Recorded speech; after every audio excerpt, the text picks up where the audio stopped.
नमस्कार, मैं हूं निशा और आप देखना शुरू कर चुके हैं एनजीपी हरियाणा। आज बात करेंगे कैबिनेट मंत्री आरती सिंह राव की अहिरवाल में एकाएक अधिक सक्रियता की। हालांकि अपनी अधिक सक्रियता पर आरती राव ने हल्की फुल्की अंदाज में ये कहा कि धन्यवाद करने निकलो 2 सवाल और न निकलो 2 सवाल। लेकिन सच यह है कि आरती राव इन दिनों कुछ ज्यादा ही सक्रिय है। सिर्फ अपनी अटेली विधानसभा में उनकी सक्रियता होती तो कोई बड़ी बात नहीं थी, लेकिन यह तो अहिरवाल की 7-8 विधानसभा सीटों पर अपनी दस्तक दे रही हैं। पिता राव इंद्रजीत की तरह नरेंद्र मोदी की जमकर तारीफ, लेकिन राज्य सरकार की उपलब्धियों पर कंजूसी। हालांकि पिता राव इंद्रजीत जितनी कंजूसी नहीं, लेकिन स्टाइल वही।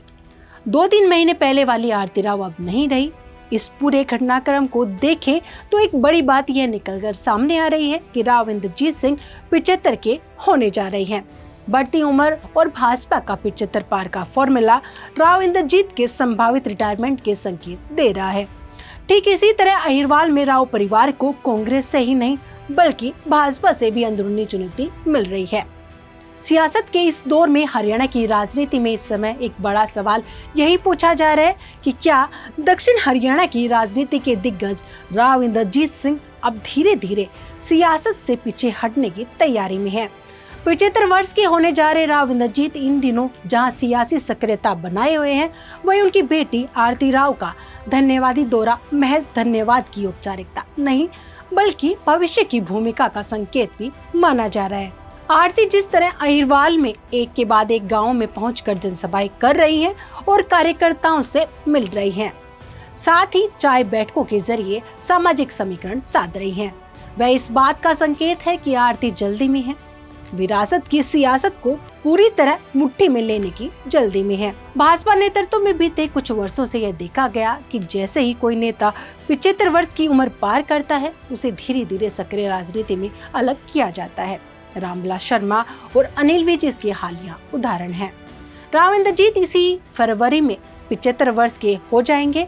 ऐसे में अटकल है कि भाजपा उनके लिए मार्गदर्शक मंडल जैसी भूमिका तय कर सकती है और यही मौका होगा कि जब परिवार में अगली पीढ़ी को सामने लाया जाए। आरती राव की बढ़ती राजनीतिक सक्रियता इसी दिशा की पुष्टि करती प्रतीत होती है।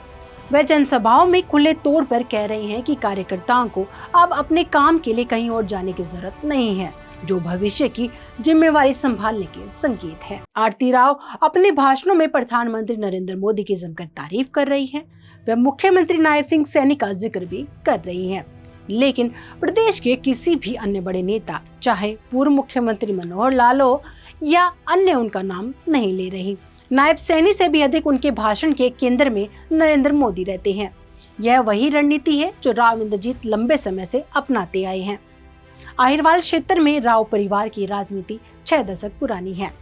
यहाँ कांग्रेस में कैप्टन अजय यादव व जगदीश यादव जैसे कुछ नेता ही नहीं बल्कि भाजपा के राव नरबीर व डॉक्टर अभय सिंह जैसे दिग्गज भी मजबूत चुनौती पेश कर रहे हैं।